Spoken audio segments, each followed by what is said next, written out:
What's up Phandroid viewers, I'm Hamza and today I'm going to be reviewing this phone right here, which is the Umi Max Smartphone, which is a budget phone under $200. Now admittedly, before I actually got the phone, I had low expectations for it. I mean, I thought it was going to run slow, it was going to be laggy. However, it actually surprised me in some certain areas, so we're going to find out why in today's video.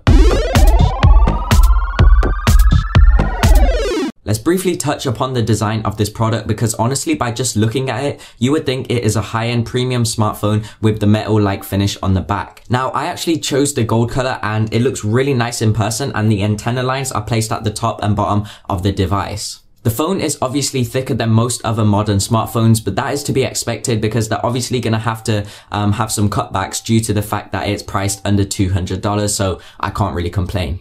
At the bottom, the speakers are placed, which were half decent, and we also have a USB-C port to actually charge the device. Oh, and also at the top, they kindly included a 3.5mm jack, so yeah, that's always a plus. Okay, so the thing which impressed me most about the smartphone is the fingerprint scanner on the back right here, and all you need to do is place your finger on it for like less than a second, and it will unlock. Literally, alright, 3, 2, 1. There we go. You see how quick that was? Alright, I'm gonna show you again. 3, 2, 1.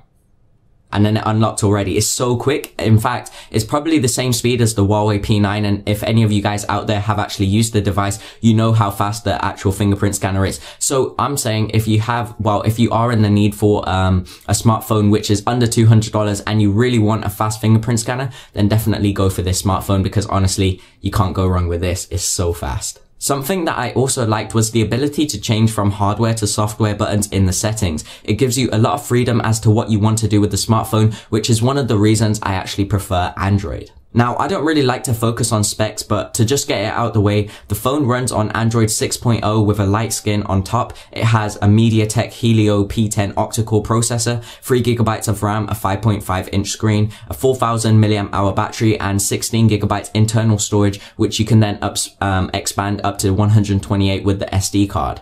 Oh, and also it's dual SIM, so if any of you need that, you have the ability to use 2 SIMs in one device. So yeah. Now, the display has a resolution of 1080 by 1920, and it isn't the best, but that's not to say it isn't good. Colors were accurate, but sometimes when I used the phone in direct sunlight, it didn't seem bright enough. In terms of real world usage about the smartphone, I've ran literally every single application I normally use on my daily driver, which is the S7 Edge, and every single app works flawlessly. Now, sometimes there is the odd hiccup, however, that is to be expected because it is a $200 smartphone. Now, social media works fine. Intensive games, like if you want to play intensive games, trust me, this will still handle it really well. And I think the phone actually takes advantage of its 3GB of RAM and its octa-core CPU. Lastly is the camera. So on paper, everything seems fine. I mean, a 13 megapixel rear facing camera and also a 5 megapixel front facing camera. But it isn't that good and seems choppy at times, and that's probably because it's a $200 smartphone. Like, I can't complain,